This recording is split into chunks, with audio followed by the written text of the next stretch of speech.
எல்லா தொழிலையும் தெரிஞ்சவன். ஆமா, ஏன்னா நீ மறக்காம இருக்கியா? இருக்கட்டும். அழைத்த காரணம் என்னவோ? நாரத மகாபலி. நம்ம இடத்து வந்திருக்க. நம்ப மாட்டேன், நம்பவே மாட்டேன். அப்ப ரைட் வாங்க போவோம். என்னப்பா, என்ன பிரச்சனை? என்னத்த போய் சொல்றது? அப்படி கிடையாதுன்னா, நாரதன் வந்து உண்மை 1000 புண்ணியம் செஞ்சிருக்கணும். நம்ம எல்லாம் தவம் செஞ்சிருக்கணும். நம்ம தவம்லாம் பண்ணல, காட்டுக்குள்ள வரலான்னு இருக்கோம். புண்ணியம் செஞ்சிருக்கா, அதனால வந்திருக்காரு. வந்தது உண்மை. சொல்லுமா? ஆமா. சரி, அழைத்த வர சுவாமி. சுவாமி, ஐயோ,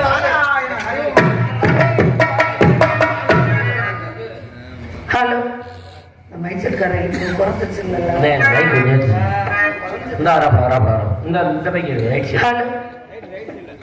என்ன ரேட்டு சார்? அவர் தூக்கணும் உட்காந்து. Hello hello hello. தலைவா தவ புதல்வா வருகவே குந்தன் தாமரை கால் படித்து வாழ்த்தவே.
நாட்டு மக்களுக்கு எனக்கும் என்னை சார்ந்தவருக்கு மன்னனுக்கு தோழிக்கும் நல்ல ஆசை கூற வேண்டும். அடியாளை நாடி வந்த காரணத்தை விவரமாக எடுத்து கூறுங்கள், வாருங்கள். தன்படத்தின் பொன்மொழியாம் தமிழ் என்கிற தேவ அமிர்தத்தை செவுக்கு வார்த்தைகள் புலம்புகளை இன்ப கீதம் பாடி அன்பாக முன வந்து பண்பாக வரவேற்று அறிவு மங்கையே நீ வாழ்க, உனது நாடு வாழ்க, நாட்டு மக்கள் வாழ்க. ஆண்டாளின் அருளை பெற்று ஆழம்படு விழுது போல பால்வரம் யாவும் பெற்று பல்லாண்டு வாழ்வாயாக தாயே. அற்புதமான ஒரு வரவேற்பு. ஆக அற்புதமான காரணத்தால் வரவேற்பு கொடுத்திருந்தாலும் கூட என்னுடைய காரணத்தால் உங்களை வாழ்த்த வேண்டும் என்கிற அடிப்படைகளே நம்பி கூப்பிடுறேன். பூ போலே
ஆக பாருங்க,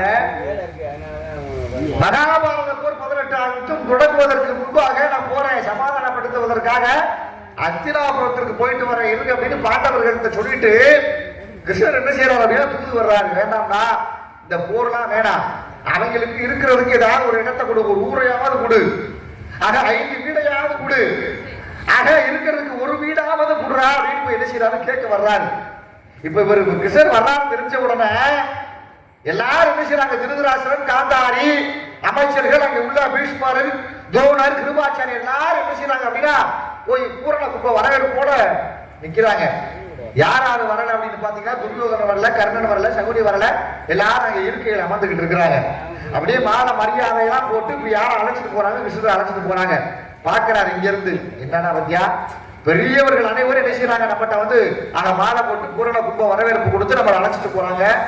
ஒடிப்பெயர் இப்ப என்ன செய்யறாங்க, அமர்ந்து இருக்கிறாங்களே அப்படின்னு நினைக்கிறாரு.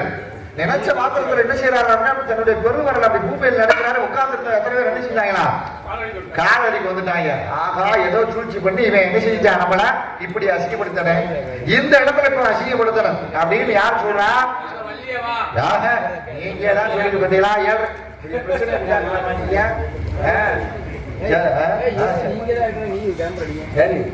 போயிட்டு வாங்க இந்த அவ்வளவுதான். ஆக அப்பேற்பட்ட தம்பதிகளை அப்பதான் நினைக்கிறாரு இப்ப இந்த இடத்துல ஆக அசிங்கப்படுத்தியே ஆகணும் அப்படின்னு. ஆக அப்பதான் நினைக்கிறாரு. இப்ப தன்னுடைய மாமா சகுனியை பாக்குறாரு. மாமா இருக்கைக்கு கீழே என்ன செஞ்சிருக்காங்க, புளிதம் வச்சிருக்காங்க. சகுனி கட்டோட என்ன செஞ்சிருமா, இருக்க உள்ள போயிடும் அப்படின்னு சொல்றோட டக்குன உடனே என்ன செய்யறாருன்னா கிருஷ்ணர் கூலவத்து உள்ள போயிட்டே இருக்கிறாரு. அப்பதான் கோபம் கொண்டு தன்னுடைய விஸ்வரூப காட்சியை கொடுத்தாரா. அப்பதான் பிறக்கும் போதே யாரு அங்க குருடனா பிறந்தவன் திருதராஷ்டிரன் என்ன செய்யறான் அப்படின்னா அப்பதான் கண்ணு தெரிஞ்சா கிருஷ்ணன் வரங்கிறாரா.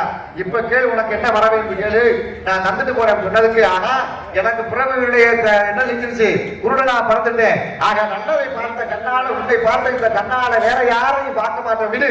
மாபெரும் பெருமை அடைஞ்சார் யாரு, திருதராஷ்டிரன். அப்படி உங்களை பெருமை சேர்க்கணும் என்ற அடிப்படையில வந்த இடத்துல அறிந்து மரியாதை போல, புரிந்து புரியாதது போல சில விவரங்களை கேட்டு தெரிஞ்சுக்கிறோம் அப்படின்னு ஆசை சொல்லுவீங்களா? கேளுங்கள் தரப்படும், தட்டுங்கள் திறக்கப்படும், தேடுங்கள் கொடுக்கப்படும் என்று சொன்னாங்க. சுவாமி உங்களுக்கு தெரியாத விவரம் இருக்கா? எல்லா கதையிலும் இருக்கக்கூடியவர், எல்லா வரலாறுகளையும் இருக்கக்கூடியவர், எல்லா இதிகாசங்களையும் இருக்கக்கூடிய 4 வேதம், 6 சாஸ்திரம், 18 புராணம், 28 ஆகமம், 32 தான தர்மம், 64 கலைக்காலத்தை பெற்றவர் யார்? நாரத மகரிஷி. தாங்கள் அனிமா, மகிமா, லகிமா, கரிமா, பிராத்தி, பிரகாமியம், ஈசத்துவம், வசித்துவம் என்று சொல்லக்கூடிய அஷ்டமா சித்துக்களை கற்றவர். இந்த இடத்துல நீங்க வந்திருக்கிறீங்க, என்கிட்ட சில விவரம் கேட்கணும் அப்படின்னு கேட்டா காரணம் இல்லாம தோரணம் கட்ட மாட்டீங்க. ஏன்னா இந்த இடத்துல பெரியவர் நீங்க, சின்ன பிள்ளை நாங்க. ஏன்னா எங்களுக்கு தெரிஞ்ச வரைக்கும் பதில சொல்றோம், தெரியாதத உங்ககிட்ட கேட்டு தெரிஞ்சுக்கிறோம் அப்படின்னு சொல்றது ஒரு விதமான பேச்சு. சுவாமி வந்தவன மகாபாரதத்தை ஆரம்பிச்சு அருமையான ஒரு விஷயத்த சொல்லி இருக்கிறீங்க. அதே கொஞ்சம் நாளைக்கு பேசிக்கங்க, நாங்க 6 மணிக்கு போயிருவோம். 6 மணிக்கு கண்டிப்பா 6 மணிக்கு நீங்க இந்த ஊர்ல தான் இருக்க போறீங்க. பாருங்க, ஏன்னா மகாபாரதத்தை தொட்டு நீங்க பேசிருக்கிறீங்க, விஷயத்தை தெரிஞ்சுக்கங்க. சபையிலே அங்க இருக்கக்கூடிய நேரத்துல தூது வராரு. அங்கிட்டு நிப்பாட்டணும், அங்கிட்டு தேடி ஆரம்பிச்சிருச்சு. இருக்கிறது ஒரு 10 பேர் இருக்கீங்க, கொஞ்சம் பொறுங்க, இல்லாட்டி நாங்களும் 2 பாட்டு படிச்சுட்டு போறோம். ஏன்னா சபையிலே இருக்கிறாங்க. சபை கூடி இன்றைக்கு தூது வர்றேன், இவன் தூது வர்றேன். யாருக்கு வர்றான் தூது? இல்லங்க, கதையில வரக்கூடியவர் யாருக்கு தூது வராரு அப்படின்னா பாண்டவர்களுக்கு 5 வீடு, 5 நிலங்கள், 5 ஊரை கேட்டு வர்றாரு. அப்ப கேட்டு வரக்கூடிய நேரத்துல துரியோதனன் என்ன நினைக்கிறான், வர்றது இவன் நமக்கும் மாமன் தான், பாண்டவர்களுக்கு மாமன் தான், கௌரவர்களுக்கு மாமன் தான். இவன் வந்து நடுநிலையாக வரணும். ஆனா வந்தது அவங்களுக்கு தோத்தவங்களுக்கு வீடு கட்டு வர்றான். தோத்தவங்களுக்கு எப்படி ஜெயிச்சவன் கொடுக்க முடியும்? போட்டி என்பது, இந்த உலகம் என்பது நாடக மேடை. அதுல எல்லோருமே நம் நடிகர்கள். யார் வேணாலும் வீடு கட்டலாம், 10 மாடி வீடு கட்டலாம். யாரு வேணாலும் பெரிய படிப்பு படிக்கலாம். யாரு வேணாலும் நிலமலங்களை வாங்கலாம். யாரு வேணாலும் மாட மாளிகை கூட கோபுரம் இதெல்லாம் வச்சு அவங்களுடைய திறமை தான். நம்ம ஏழையா இருக்கிறதும், நம்ம பணக்காரர்களா இருக்கிறதும், நம்ம அறிவா இருக்கிறதும், அறிவு இல்லாம இருக்கிறதும் வச்சுட்டேன். நம்மளை இல்லாம இன்பமும் கிடையாது, நம்மளை இல்லாம துன்பமும் கிடையாது. அப்ப என்ன ஆகுது, 5 வீடை கேட்டு வர்றேன். தோத்தவங்க அவங்க, ஜெயிச்சவங்க நம்ம. அப்ப வர்றவரு சரி நீங்க தான் தோத்துட்டீங்களே, எங்கிட்டாவது காட்டு பக்கம் போய் இலை கறிகளை சாப்பிட்டு வாழுங்கிற அப்படின்னு அவங்களுக்கு சொல்லாம, ஏன்னா எல்லாத்தையும் நீங்க பிடிக்கிட்டீங்க, அவங்களுக்கு 5 ஊரை கொடுங்கன்ட்டு வர்றாரு. யாரு? கிருஷ்ண பரமாத்மா. அப்ப இவனுக்கு கோபம் வருமா வராதா? யாருக்கு? துரியோதனுக்கு கோபம் வந்துச்சு. வந்தவரு கேட்க வர்றாரு. அப்ப இவரை அசிங்கப்படுத்தணும் அப்படி நினைச்சு துரியோதனை என்ன பண்ண, அங்கே சபையில இருக்கக்கூடிய நேரத்துல கீழே ஒரு பாதாளத்தை வச்சு மேல பல இலைத்தலைகளை போட்டு மூடி அந்த இடத்துல என்ன செஞ்சான், ஒரு அழுத்தினவர் யாரு? நம்மளுக்கு எல்லாரும் எந்திரிச்சு நிக்கிறாங்க. இவன் துரியோதனை எந்திரிக்காம உட்கார்ந்து இருக்கானே அப்படின்னு என்ன பண்றாரு, பெருமடல வச்சு அழுத்துறாரு. அங்கே படியில உருண்டு வந்து காலில் மன்னிப்பு கட்டது மாதிரி உருண்டான். ஆனா துரியோதனை நினைச்சது நியாயமா தர்மமா, நியாயமா இல்ல அதர்மமா அப்படின்றது ஒரு கணக்கு. தான் அப்பன் மூத்த ஒரு வீட்டுல ஒரு ஆம்பளைக்கு எத்தனை பெண்ணு திருமணம், அந்த காலத்துல தாத்தாமார்கள்லாம் எத்தனை 5 ஒண்டாடி வச்சிருக்கீங்க. எங்க தாத்தா 5 ஒண்டாடி கட்டினமெண்டா, 5 ஒம்பளையும் ஒரே வீட்டுக்குள்ள இருந்து புள்ள பத்திருக்காளுங்க, ஒரே வீட்டுக்குள்ள இருந்து ஒரே மனுஷன்கிட்ட வாழ்ந்திருக்காங்க அப்படின்னு நம்ம எல்லாம் சொல்லி தர்றோம்ல. ஆனா அப்ப என்ன ஆகுது, இப்படி உலகத்துல எத்தனை பெண்களை ஒரு ஆம்பளை மனம் முடிச்சாலும் அந்த மூத்த கொண்டாடி இருக்கா பாத்தீங்களா, அவளுக்கு தான் மரியாதை. அவ பெக்கிற வர்க்க பிள்ளை, அவளுக்கு தான் மரியாதை. அப்ப குழந்தைகளை பெற்றதுக்கு அப்புறம் மூத்தவனா இருந்தது யாரு? திருதராஷ்டிரன். அவ யாரு? நமக்கு அப்பா.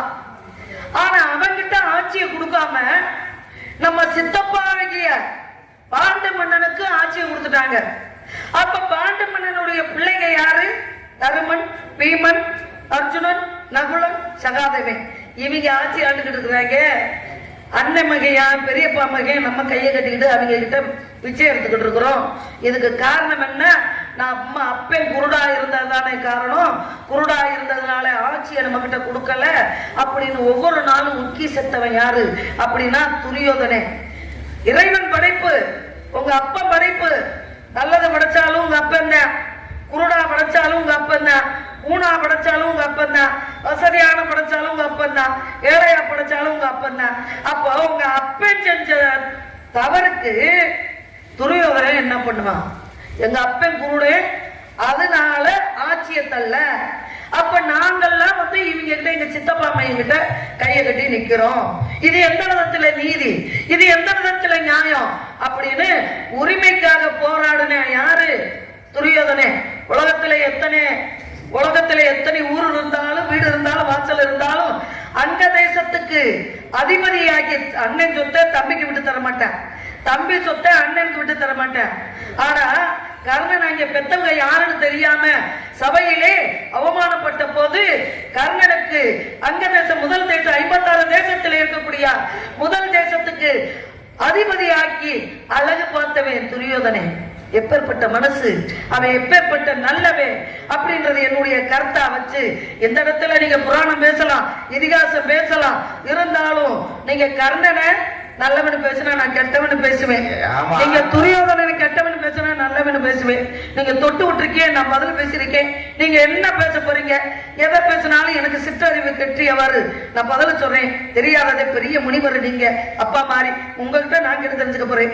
என்ன கேட்க போறீங்க கேளுங்க சுவாமி. இவ்வளவு பேசிவிட்டு பாருங்க, இவ்வளவு பேசிவிட்டு நீங்க பெரிய ஆளு, நான் உங்களை கேட்டு தெரிஞ்சுக்கிறேன்னா, இந்த புலி வந்து எதுக்கு பயம் பதுங்குது அப்படின்னா, சீறி பாய்வதற்கு தான் போய் பின்னாடி போனா என்ன செய்ய முடியும்? போய் என்ன செய்ய முடியாது, அந்த இடத்தை இலக்க அடைய முடியும்.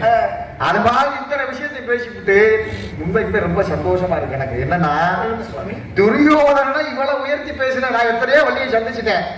இவ்வளவு உயர்த்தி பேசின ஒரே ஆள் நீங்க, எவ்வளவு விவரம் தெரிஞ்ச ஆள் நீங்க.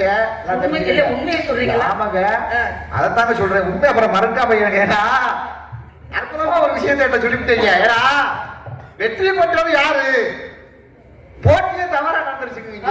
ஜெயிச்சவன் கொடுப்பாங்க, அதெல்லாம் கிடையாது. அப்படி இல்லைங்க, நியாயப்படி செஞ்சிருந்தா நீ பரவாயில்ல. சரி, சூழ்ச்சி பண்ணி என்ன செஞ்சுட்ட?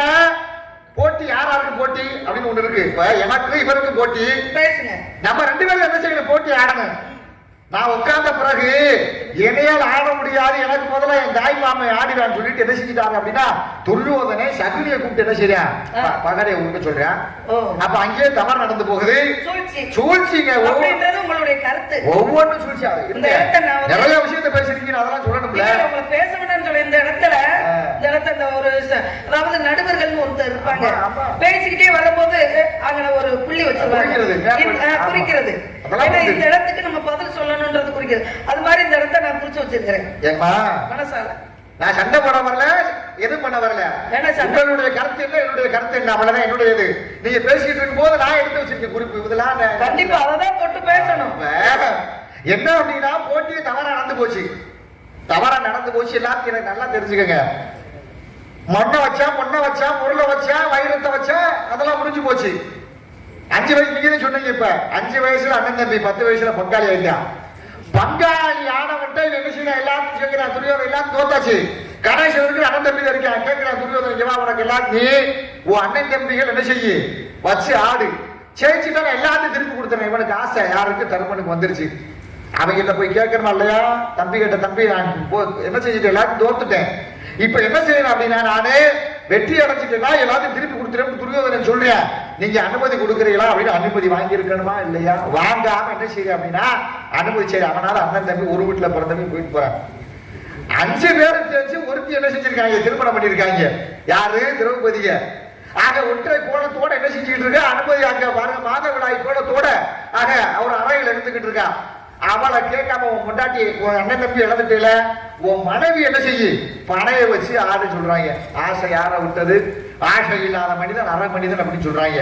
ஆசை எல்லாருக்கும் உண்டாதா? இப்ப மனைவியை வச்சு ஆடிட்டோம்னா எல்லா பொருளையும் இழந்ததை அனைத்தையும் தரணும்னு சொல்லிட்டானே. ஆக மனைவிட்டு அனுமதி ஆகிறோம். அடுத்தவன் உள்ளாங்க உனக்கு சுத்தா தாலியை கட்டினா அவன் எல்லாத்துக்கும் உரிமையாகிட முடியுமா? இன்னைக்கு சட்டம் போட்டு எல்லாம் தெரிஞ்சுக்கங்க. இன்னைக்கு இப்ப ஒரு வாரத்துக்கு முன்னாடி சட்டம். ஆக பெண்கள் கொண்டு வந்த ஒரு சீர்வரிசை ஒரு பொருளும் யாரும் சொந்தம் இல்லைங்க. கணவனுக்கு சொந்தம் இல்லைன்னு தீர்ப்பு இன்னைக்கு நல்லா தெரிஞ்சுக்கங்க. மிகப்பெரிய தீர்ப்பு. எந்த நகையை நீ அடகு வச்சிருந்தாலும் சரி, அவன் வேணாம் நினைக்கும் போது எல்லாத்தையும் திருப்பி கொடுக்கணும் அப்படின்னு இன்னைக்கு போட்டு. அப்படி இருக்கக்கூடிய நாட்டுல ஆக மனைவியவே என்ன செய்ய அனுமதி கேட்காம பந்தய வச்சு என்ன செய்ய ஆடிட்டான், தோத்துட்டான், புரிஞ்சு போச்சு. முருகா சேலையை எவ்வளவு பிடிச்சி அப்படின்னு நினைச்சுட்டாங்க. அங்கே எவ்வளவு இல்லை, நீங்க பாக்காதீங்க அப்படின்னு சொல்லிட மாட்டேன் உங்களை. ஆக பிடிச்சி சேலையை பிடிச்சி வந்துட்டு வந்து என் தொடையில உட்கார வாங்கின்னு என்ன செஞ்சாங்க? பொம்பளைக்கு பிரச்சனை அப்பத்தையும் சாவக்கூடிய பாத்துக்க. இது வரைக்கும் பாருங்க, இவ்வளவு பிரச்சனை நடக்கும் போது எவனும் கோவப்படல. பொண்டாட்டிய சேலையை பிடிச்சி விடுச்சோட அப்பத்தே எனக்கு ரோசமான சூடு சொரணிலாம் வருது. அத்தனை பேருக்கு 5 பேருக்கு அப்பத்தையும் சாவப்படுறாங்க. போர்க்காலம் பூமி என்ன செய்ய போகுது? போர் கூட போகுது. நான் ஒவ்வொருத்தனையும் இப்படி கொள்ளுவேன் அப்படின்னு. இவளுக்கு என்ன திப்பு தெரியுமா? முதல்ல இவன் என்ன கேட்கிறா தெரியுமா? முதல்ல போர்க்கால பூமியில பாருங்க, தலையை பிடிச்சி என்ன செஞ்சு வந்து அழித்து வந்து துச்சாதானே என்னைக்கு அவனுடைய மார்பை பிளந்து அவனுடைய ரத்தத்தை எனக்கு குருதியாக கொடுத்து நான் இன்னைக்கு தலையில என்ன செய்வேன்? சூடிக்கொள்வனும் அன்னைக்குதான் என்ன செய்வேன்? தலையை அள்ளி பிடிப்பேன் அப்படின்னு பொம்பளை என்ன செஞ்சா? சபதம் பெற்றால் அதுபடி என்ன செஞ்சு போர்க்களம் நடந்துச்சு. அதுக்கப்புறம் சொன்னீங்க, ஏங்க ஒரு நாட்டை ஆளுவதற்கு தகுதி வேணுமுங்க. தகுதி இல்லாதவனை கொண்டு போய் ஆட்ட ஏங்க அதனுடைய நாட்டினுடைய அந்த கோரிக்கை என்ன தெரியுமா? குருடு, அதாவது உடம்புல ஊனமா பிறந்தவன் எதையும் என்ன செய்யக்கூடாது? நாட்டை அரசாட்சி புரியக்கூடாது அப்படின்னு சொல்லிட்டேன். அவன் பிறக்கும் போதே குருடனா பிறந்துட்டான். அவனுக்கு ஆசையை ஊட்டி இருக்க கூடாதா இல்லையா? அவனுக்கு பதவி ஆசையை ஊட்டி ஊட்டி ஊட்டி பாட்டு நல்ல மனுஷன் அவன் கொடுத்துக்கல. ஆனாலும் கூட அண்ணன் நாட்டை ஆண்டுட்டு போயாண்டு நாட்டை விட்டு என்ன செஞ்சான்? போய் எல்லா நாட்டையும் என்ன செஞ்சு விட்டா? கைப்பற்றி விட்டுட்டு காட்டுக்குள்ள தெரிஞ்சாங்க பாண்டு பண்ண. ஆக அவன் என்ன செஞ்சிருக்காங்க? திருதராசிரியர் என்ன செஞ்சிருக்காங்க? யோசிச்சிருக்கலாமா இல்லையா? ஆக நம்மதே கூட என்ன செஞ்சுட்டா? குருடனா பிறந்துட்டா. தம்பி இருக்கேன், தம்பி மயங்க இருக்காங்க, என்ன செய்யறான்? அவங்களுக்கு நம்ம செஞ்சிருவான். ஆட்சியை விட்டு கொடுத்துட்டு அற்புதமான முறையில் ஆட்சி கொடு, ஆட்சி நடக்கட்டும், நம்ம அதை பார்த்துட்டு இருப்போம் அப்படின்னு இருந்திருக்கலாமா? இருக்கக்கூடாதா? அப்பவே அவன் அண்ணன் தம்பியை விட்டு கொடுக்கல. போட்டி நடந்துருச்சு, போட்டியில தோத்துட்டோமுங்க. அண்ணன் தம்பிகளே நீ ஓடுறா, காட்டுக்கு போடான்னு அனுப்பினவன் நல்லவன் சொல்றீங்களே, இது எந்த விதத்தில் நியாயம்? எப்படி நான் ஏத்துக்கிற முடியும்? இது நியாயமா? இது நீதியா? இது தகுமா? யாராலும் ஏத்துக்கிற முடியுமா? முதல்ல நினைச்சு பாருங்க. இவங்க இருந்தா நமக்கு தொந்தரவு கொடுப்பாங்கன்னு 14 ஆண்டு காலம் நினைக்கிறார் அப்படின்னா வனவாசம் அனுப்பினோம். வனவாசம் அனுப்பி விட்டுமே சும்மா இல்ல, எவ்வளவு தொந்தரவு கொடுத்து அவனுக்கு ஒவ்வொரு நாளும் கொள்ளுவதில் அரக்கு மாளிகை கட்டி என்ன செய்யறான்? உலவனம் நினைக்கிறேன். அந்த சூழ்ச்சியெல்லாம் தெரிஞ்சு முதிரனுடைய சூழ்ச்சி அவர் என்ன செய்யறாரு? அம்மட்டு அறிவு 36 என்ன செஞ்சாரு? பாண்டவர்களை காப்பாற்றப்பட்ட பாடு எவ்வளவு பாடு தெரியுமா? சாதாரணமா துரியோதனனை உயர்த்தி பேசிட்டீங்க. இது நியாயம் இல்லையா?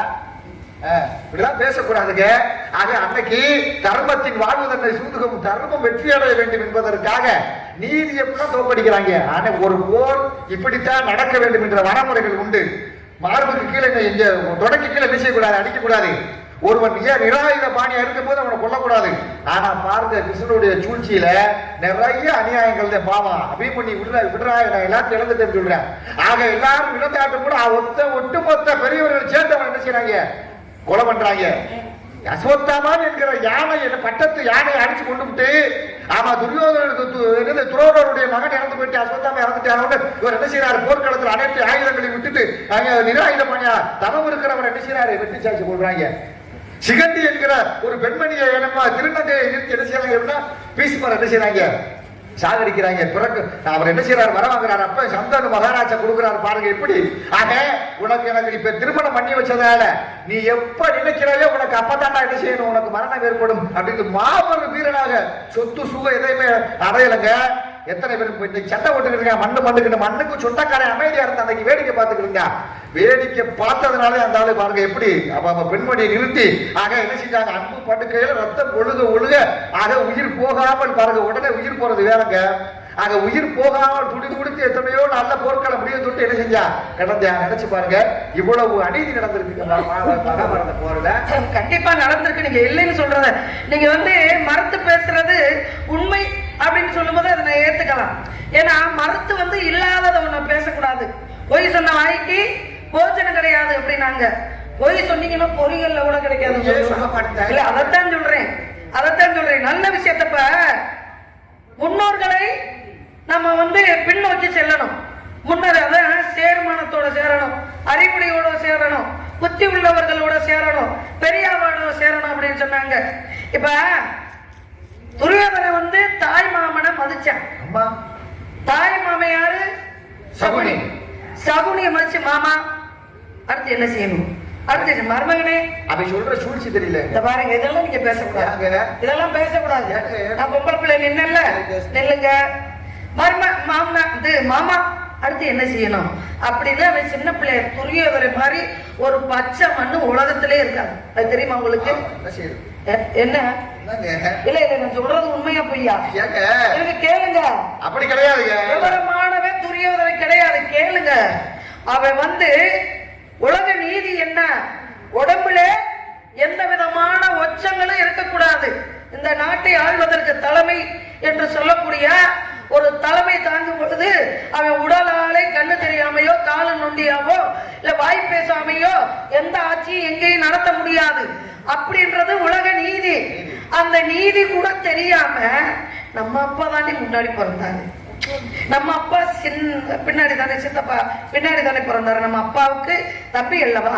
அப்ப அவரு ஆட்சி ஆள்றாரு, நம்ம அப்பா ஒவ்வொரு நாளும் விக்கி சாப்பிடுறாரு அப்படின்னு அவன் பாசத்தை தான் நினைச்சானே தவிர உலக நீதி என்ன அப்படின்னு அறியாதவன் தான். நான் இல்லைன்னு சொல்லல, ஒத்துக்கிறேன்.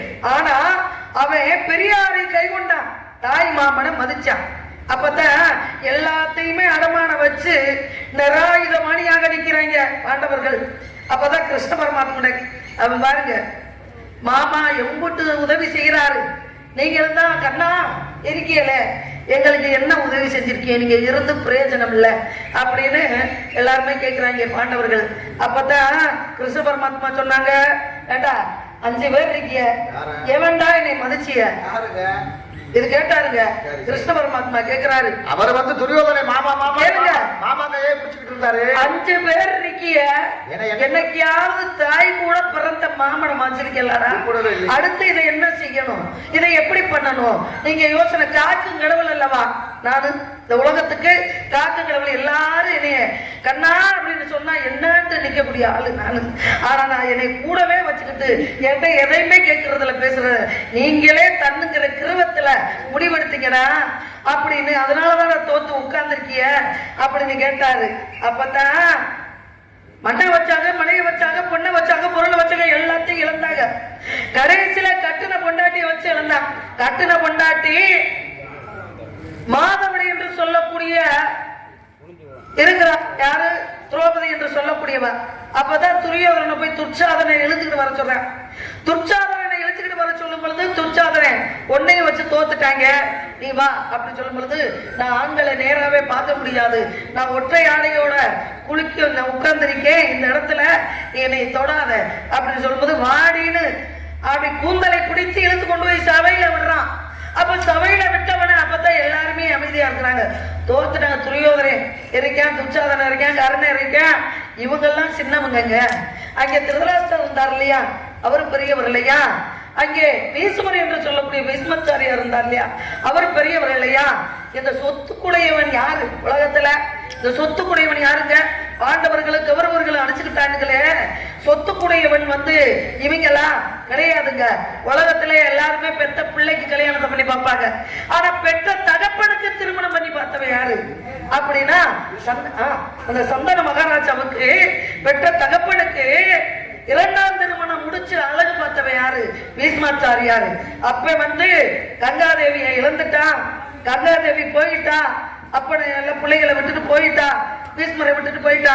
கடைசியில வேட்டைக்கு போறேன், வேட்டைக்கு போன இடத்துல ஒரு பெண்ணை பாக்குறேன், காதல் கொள்றேன், மனசு வேதனையோட இங்க உட்கார்ந்துருக்கேன். என்னடா ஏற்கனவே திருமணம் முடிச்சமே, அந்த பொண்டாட்டினால எந்த சுகமும் இல்லை, இப்ப நம்ம ஒரு பெண்ணை பார்த்துருக்கிறோம், ஆசைப்படுறோமே, திருமணம் முடிச்சுக்க முடியாத ஒரு நிலைமையில இருக்குமே அப்படி சொல்லி வருத்தப்படும் பொழுதுதான் பீஷ்மர் கேட்கிறாரு, தேரோட்டியை கேட்கிறாரு, பொண்ணை பார்த்தாரு, அந்த பெண்ணு நினைவாக உன் தந்தையார் இருக்கிறாரு அப்படின்னு சொல்லும்போது நேரா அங்க போறான். பெண்ணுடைய தந்தை கிட்ட போய், எங்க அப்பா உங்க பொண்ணு மேல ஆசைப்பட்டுட்டாரு, உங்க பொண்ணை எங்க அப்பாவுக்கு கொடு அப்படின்னு பீஷ்மர் கேட்கிறாரு. அப்பா இது நீதி ஆகுமா? ஏற்கனவே பொண்டாட்டிக்கு பிறந்த புள்ள இருக்கு, அடுத்து என் பொண்ணை உனக்கு உங்க அப்பாவுக்கு கொடுத்தா என் பிள்ளைக்கு பிறக்கிற புள்ள உன் பிள்ளை ஒண்ணுகிட்ட கையை நீட்டி நிக்குமே, இது எப்படிப்பா சாத்தியமாகும் அப்படின்னு கேட்கும்போது, நான் திருமணம் முடிச்சுக்கிட்டா தானே, நான் திருமணம் முடிச்சு குழந்தை குட்டி பத்தாதானே சொத்து பத்து எல்லாமே எனக்கு சேரும், நிலம் நீர் நெருப்பு காற்று ஆகாயம் 5 வகை பஞ்சபூதங்களின் சாட்சியாக சொல்றேன், நான் திருமணமே முடிச்சுக்க மாட்டேன், இது போதுமா உங்களுக்கு? உங்க பொண்ணை எங்க அப்பாவுக்கு கொடுங்கன்னு அன்னைக்கு சத்தியம் பஞ்சபூதங்களின் சாட்சியாக சத்தியம் பண்ணி அந்த பெண்ணை தந்தைக்கு கட்டி வச்சாரு. அந்த பெண்ணு தந்தைக்கு கட்டி வச்சாரு அப்படின்னா சொத்துக்குடையவன் யாரு அப்படின்னா பீஷ்மாச்சாரியார். அதுக்குத்தான் இவங்க அடிச்சுக்கிட்டாங்க.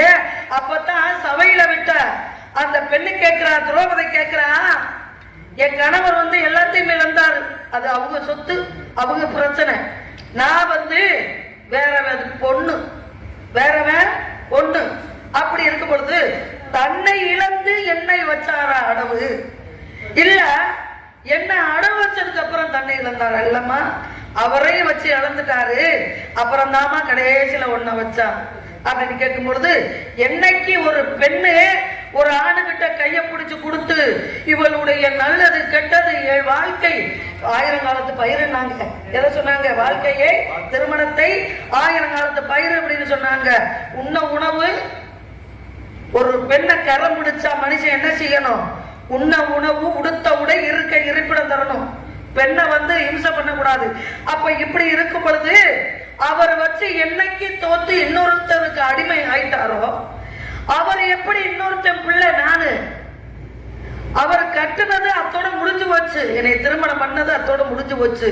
அவர் ராஜா, சாதாரண மாநிலம் கிடையாது, அவர் ஒரு நாட்டுடைய அரசனுடைய பிள்ளை அல்லவா. அப்படி இருக்கும்போது என்னை திருமணம் முடிச்சு கொடுத்தாங்க அப்படின்னா அவர் இழந்துட்டாரு, அவரை இழந்தவர் அவருக்கு அடிமை ஆயிட்டாரு, என்ன அனுபவிக்கிறதுக்கு அவருக்கு என்ன உரிமை இருக்கு அப்படின்னு கேட்டா அத்தனை பேரும் தலை குனிஞ்சாங்க. அதனால எப்பொழுதுமே பெரியாரை கை கொள்ள வேண்டும், பெரியவர்களை மதிக்க வேண்டும், பெரியவர்கள் சொல்படி கேட்க வேண்டும். அப்ப துரோபதை கேட்கிறா, யார கேட்கிறா? கிருஷ்ண பரமாத்மா கேட்கிறா, அண்ணா இந்த உலகத்துல ஒருத்தனுக்கு ஒருத்தியா வாழ்றாங்க, எல்லாரும் பார்க்கறதுக்கு அழகா இருக்கு, நிம்மதியா இருக்கு, ஆனா ஆம்பளைக்கு 5 கொண்டாடி 10 கொண்டாடி கத்திக்கிறாங்க, துமுறு பிடிச்சவங்க.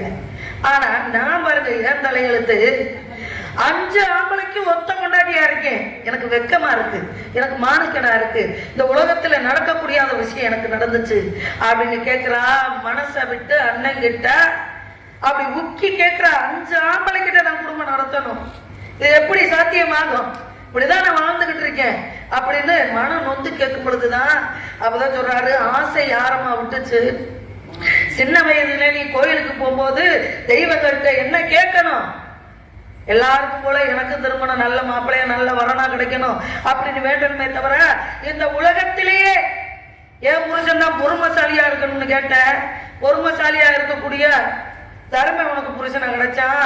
இந்த உலகத்திலேயே எந்த விழுப்பயிற்சியில பெரிய ஆளா அழகனா இருக்கணும்னு கேட்ட அர்ஜுன உனக்கு புருஷனா கிடைச்சான்.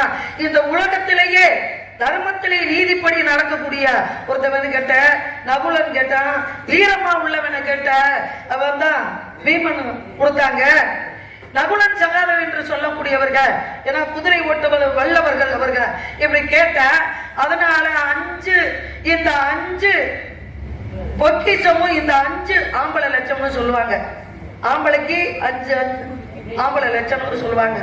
அழகு, அறிவு, அதே சமயத்தில் வெற்றி காண்பது, நீதிப்படி நடப்பது, விவேகமா இருக்கக்கூடியது.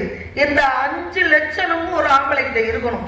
ஆனா இந்த 5 லட்சணம் எந்த ஆம்பளை கிட்டயுமே கிடக்காது. நல்லது ஒண்ணு இருந்தா ஒண்ணு இருக்காது. கல்வி இருந்தா செல்வம் இருக்காது, செல்வம் இருந்தா வீரம் இருக்காது. இதுதாம உலகம். ஆனா நீங்க 5 கேட்ட காரணத்தினால இந்த 5 இறைவன் உனக்கு கொடுக்குறேன்னு சொல்லிட்டேன். ஆனா இந்த 5 ஒவ்வொருத்தன்கிட்டயா இருந்து 5 புருஷன் உனக்கு கொடுத்தேன். நீ இறைவன்கிட்ட போய் வேண்டினது ஓன் தப்பு. இதுல நான் என்னமா செய்ய? நாடு நல்லா இருக்கணும், வீடு நல்லா இருக்கணும், எல்லாரும் நல்லா இருக்கணும், அதுல நம்மளும் நல்லா இருக்கணும் அப்படின்னு பொதுவாகத்தான் சாமிக்கு தெரியும். நம்ம போய் என்ன வேணாலும் கேட்போம் இறைவனுக்கிட்ட. அவனுக்கு தெரியும் இவனுக்கு என்ன கொடுக்கணும், இந்த பொண்ணுக்கு என்ன கொடுக்கணும்னு அவனுக்கு தெரியும். யார் கடவுள்கிட்ட போய் கட்டளை விட முடியாது அப்படின்னு. அது மாதிரி உலகத்துல பேசுவதற்கு, நீதிப்படி நடப்பதற்கு எத்தனை விஷயங்கள் இருக்குது சுவாமி. எந்த இடத்துல நீங்க வந்தீங்க, அரிசியா கிட்ட போனீங்க, அரிசியாவுக்கு நல்லது செஞ்சீங்க. நலாயினி கிட்ட போனீங்க, சந்திச்சீங்க, அவங்களுக்கு நல்லது செஞ்சீங்க.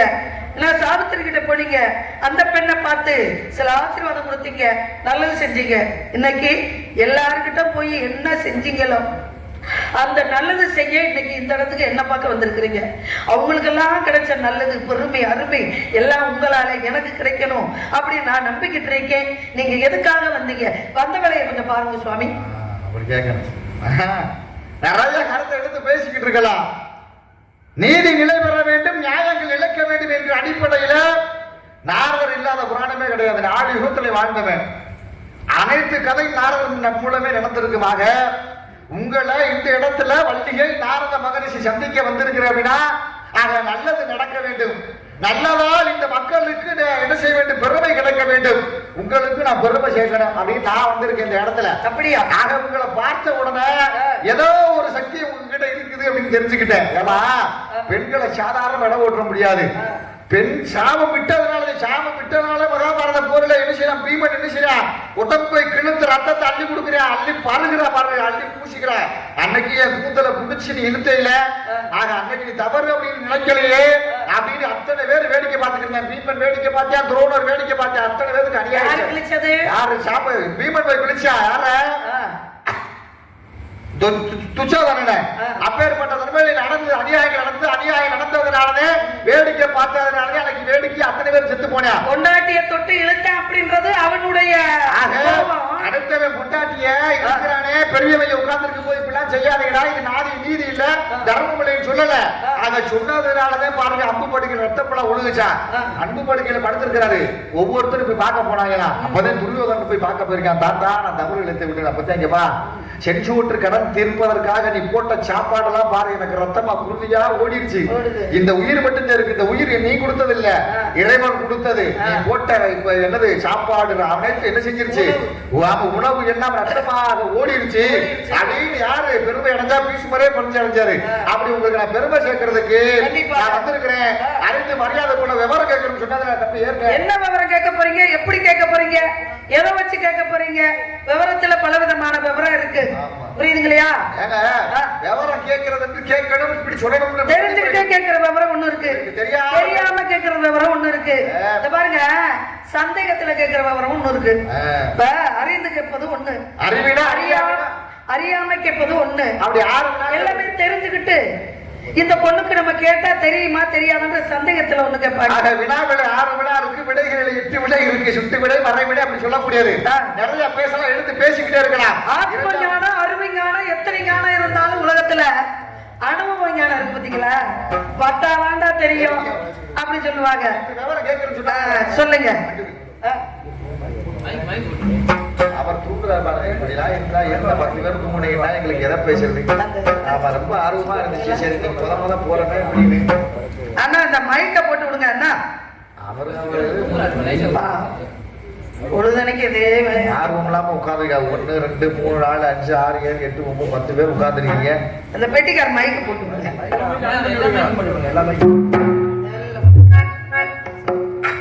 ஹலோ வந்தவெளி கற்கண்டு மொழிமா வந்தவெளி கற்கண்டு மொழிமா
வானம்படி பறவைகளை காணத்தால் ஆளவல ஓம் சோ என்ற பறவைகளை விரட்டலாமா நீங்க? பறவைகளை விரட்டினா என்ன தப்பு? சைவ மதத்தை சார்ந்தவங்க உயிர் பசி குணப்பசி நீங்க செய்யலாமா? நாங்க வந்து கொக்க சுடுறோம், குருவியை சுடுறோம், பறவையை கொல்றோம் அப்படின்னு சொல்லலையே. அப்புறம் என்ன பண்றீங்க? நாங்க பயமுறுத்துறோம். சரி பெண்களுக்கு எத்தனை பருவம்? 7 வகை பருவம். என்னென்ன பருவம்? பேதை, பெருமை, மங்கை, மடந்தை, அறிவை, தெரிவை, பேரில படு. நீங்க அடைஞ்சிருக்கக்கூடிய பருவம் மங்கை பருவம், 3வது பருவம், 13 வயசு. மாப்பிள்ளை பார்த்து வந்துருக்கு. மாப்பிள்ளையா? நான் கேட்டேனா? கேட்டாம செய்யலாம். ஏங்க ஒரு பெத்தவங்களுக்கு தெரியாதா, வளர்த்தவங்களுக்கு தெரியாதா? நீங்க வந்திருக்கீங்கள நல்ல அறிவுரை சொல்லணும். ஏற்கனவே உங்களை போன்ற சாமியாருக்கு தான் ஒரு பெண் ஆகப்பட்டவன் வந்து பணிவிட செஞ்சா அறிவுரை சொல்லிட்டு போகணும். அதை விட இவர் ஒரு மந்திரத்தை சொல்லிட்டு போனாரு. மந்திரத்தை செபிச்ச காரணத்துல கவச குண்டலத்தோட குழந்தை கொடுத்துட்டு போயிட்டாங்க. அது மாதிரி இந்த இடத்துல நீங்க வந்திருக்கிறீங்கன்னா பாத்திரமா பெரியவங்க கிட்ட பெத்தவங்க கிட்ட இப்படி நடந்துக்கணும். உலகம் பெருசு, இந்த உலகம் என்பது பெரிது, அதுல வந்து சூதானமா நடக்கணுமா அப்படின்னு அறிவுரையை சொல்லாம திருமணம் பண்ணி பார்க்கணும் நீங்க நினைக்கிறீங்களே. எங்க அப்பா இருக்காங்க, அண்ணன் தம்பி 7 பேர் இருக்காங்க, இதெல்லாம் விட என் நாட்டு மக்கள் இருக்காங்க. நீங்க திருமணம் முடிச்சுக்கணும்னு சொல்றீங்களே எப்படி? என்னமாப்பா தாய் தகப்பு இருக்கிறாங்க, அவர்கள் என்ன செய்ய மாட்டாங்க? அந்த காரியம் திருமணம் பக்கத்துல இருக்குன்னு சொல்லுவாங்க. ஏட்டானே உள்ள பெரிய ஆகி எவ்வளவு நாள் ஆச்சு, ஏட்டா நீ வந்து அந்த பிள்ளைக்கு ஒரு கல்யாண காட்சியை பண்ணி வைக்கணும் தானே, அந்த பிள்ளைய கேட்கறதுங்களா அப்படின்னு என் போன்ற விவரம் தெரிஞ்சவங்க அதை சொல்ல முடியும். நீ இப்ப பிள்ளைய பத்தி கவலைப்படாம இருக்கீங்களா அண்ணன் தம்பி 7 பேத்த வச்சுக்கிட்டு? ஆமா, எனக்கு தெரிஞ்ச மாப்பிள்ளை எல்லாம் அங்கிட்ட இருக்கிறாங்க. ஏன்னா மாப்பிள்ளை பாக்குறவங்களுக்கு என்ன பேரு? சொல்றேன் தரகர்னு சொல்லுவாங்க. நான் அதெல்லாம் சொல்ல மாட்டேன் சாமி, நான் அந்த வார்த்தையை சொல்ல மாட்டேன். தரகர்னு சொல்லுவாங்க. கல்யாண தரகர். தரகர்னா தமிழ் வார்த்தையா ஆங்கில வார்த்தையா? இல்லங்க, மாடு விக்கிறாங்க. சரி, பொண்ணு பார்த்துட்டு வர்றவங்களுக்கு இப்ப இது அந்த வேலை நிறைய நடக்குது உலகத்துல. அண்ணன் தம்பி 10 பேர் இருப்பேன், 10 பேருக்கு அந்த பொறுப்பு வந்திருக்காது. மூத்தவர் சொல்லுவாரு, இங்க வாடா அந்த பொண்ணுக்கு வந்து இப்ப வயசு பெரிய பொண்ணு ஆயிடுச்சு, அந்த பிள்ளைக்கு செய்ய வேண்டியது செஞ்சாதானே, காரணமா காலை சுகத்தோட செஞ்சாதானே நல்லது. நிறைய செய்யறாங்க. இங்க பாருங்க, எங்க அம்மா காலையில எந்திரிச்சோடனே 4 இட்லி குடிப்பாங்க, மதியானம் சாம்பார் சுதம் போடுவாங்க, ராத்திரியிலே நல்லா கூழு கிண்டி கொடுப்பாங்க. எங்க அண்ணா எல்லாம் பாருங்க நகை நட்டெல்லாம் வாங்கி போட்டுருக்காங்க. இதுக்கு மேல என்ன செய்ய முடியுங்க? சரி, மாப்பிள்ளை பேரை சொல்லுங்க. அப்படி சொல்லுங்க. அதுதான் ஆக உனக்கு ஏற்ற புருஷனம்மா, ஊர்வலகும் வாழனம்மா, வசந்த கால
இருந்தாலும் சரி சூரியன் மறைவதற்குள் உனக்கும் அந்த மிருகப்பெருமானுக்கும் திருமணம் முடித்து வைக்க விட்டால் நான் அறுத்திருப்பது புறம் முடிச்சு கொள்ள சத்தியமெல்லாம் உங்க சத்தியமெல்லாம் சக்கரை பொங்க நீங்களே நானு நான் பாத்துக்கிறேன். உங்க சவதம் ஜெயிக்குதா என்னுடைய புடிவாதம் ஜெயிக்குதான்னு நான் பாத்துக்கிறேன். போயிட்டாரான்னு பாருங்களே. போயிட்டாரு அப்படின்னு அப்படி சொல்லி எப்ப அப்படி எல்லாம் சொல்லாது எப்ப அங்க வரதட்சணை கொடுமையில மாப்பிள்ளை கிடைக்காம அம்பிட்டு கேட்கிறாங்க. முருகனை கட்டிக்கிட்டு அவர்கிட்ட இருந்து நிறைய நம்ம வாங்கிக்கலாம். உங்களுக்கு விஷயம் தெரியாம பேசிக்கிட்டு இருக்கியா? 50 பவுன் 100 பவுன் 150 பவுன் கேட்கிறானுங்க. சட்டி முட்டி அண்டா குண்டா அதெல்லாம் கேட்கிறானுங்க. அதனால பண்ணிக்கிட்டு இருக்க முடியுமா? முருகனை கட்டிக்கிட்டா எம்பிட்டு சொத்து வச்சிருக்காரு 10 வச்சிருக்கிறாரு. அதனால முருகன்கிட்ட போய் அப்புட்டையும் வாங்கி நான் தான் பணக்காரியா இருக்க போறேன், உங்களுக்கு நிறைய தர போறேன். அதனால வெட்டுவேன் முருகனுக்கு.